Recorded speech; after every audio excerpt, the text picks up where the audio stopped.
মাধ্যমিক পরীক্ষার 2024-এর রেজাল্ট কবে পাবেন এবং কোন ওয়েবসাইটে আপনারা রেজাল্ট দেখতে পাবেন এবং রেজাল্ট দেখার প্রসেস কী রয়েছে সমস্ত কিছু কিন্তু আপনারা এক এক করে জানতে পারবেন এই প্রতিবেদনের মাধ্যমে। তো প্রথম থেকে শেষ পর্যন্ত ভিডিওটাকে দেখতে থাকুন আর আমাদের চ্যানেলে নতুন থাকলে চ্যানেলটিকে সাবস্ক্রাইব করে রাখবেন। তো চলুন বন্ধুরা ভিডিওটাকে শুরু করা যাক। বন্ধুরা এখানে বলছে দেশ জুড়ে লোকসভা নির্বাচনের আবহাওয়া, রাজ্যের 7 দফায় ভোট গ্রহণ হবে, তারই মধ্যে লক্ষ লক্ষ পড়ুয়ার অপেক্ষা মাধ্যমিক ও উচ্চ মাধ্যমিক পরীক্ষার ফলাফল প্রকাশের। প্রতি বছরের মতো এই বছরের আগে মাধ্যমিক পরীক্ষা, পরে উচ্চ মাধ্যমিক পরীক্ষার ফল প্রকাশ করবে। কবে প্রকাশিত হবে মাধ্যমিক পরীক্ষার রেজাল্ট? তো বন্ধুরা আপনাদের কবে মাধ্যমিক পরীক্ষার রেজাল্ট প্রকাশিত হবে আপনারা বিস্তারিত জানতে পারবেন। তারপরে বলছে মধ্যশিক্ষা পর্ষদের সূত্রের খবর, ভোট চলাকালীন এপ্রিল মাসের শেষের দিকে প্রকাশিত হতে পারে এ বছরের মাধ্যমিকের ফলাফল।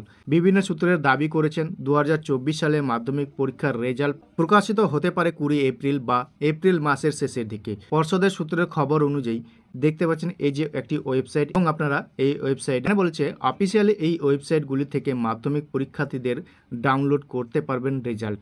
তো বন্ধুরা আপনারা কিন্তু এই যে ওয়েবসাইট দেখতে পাচ্ছেন দুটো ওয়েবসাইট, এই ওয়েবসাইটের মাধ্যমে কিন্তু আপনারা রেজাল্ট দেখতে পাবেন। তারপরে বলছে ডাউনলোড করতে পারবেন এবছরের 8.76 লক্ষ প্রার্থী।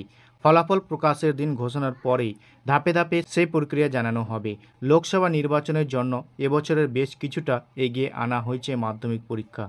2024 সালের মাধ্যমিক পরীক্ষা শুরু হয় 2 ফেব্রুয়ারি থেকে, মাধ্যমিক পরীক্ষা চলছে 12 ফেব্রুয়ারি পর্যন্ত। এরপরে বলেছে কিভাবে রেজাল্ট দেখবেন প্রার্থীরা। ওয়েবসাইটে login, credential, roll number, date of birth দিয়ে পরীক্ষার্থীরা ফলাফল দেখতে পাবেন। মার্কশিট পিডিএফে নামাতে পারবেন তারা।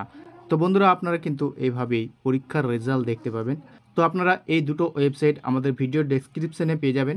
যখন মাধ্যমিক পরীক্ষার রেজাল্ট দেবে আপনারা কিন্তু এই ওয়েবসাইট থেকে আপনারা রেজাল্ট দেখতে পারবেন। তো আশা করি বন্ধুরা ভিডিওটা বুঝতে পেরেছেন। ভিডিওটা কেমন লেগেছে কমেন্ট সেকশনে অবশ্যই কমেন্ট করবেন। ভিডিওটা যদি ভালো লেগে থাকে একটা লাইক করে বন্ধুদের সাথে বেশি বেশি করে শেয়ার করে দেবেন।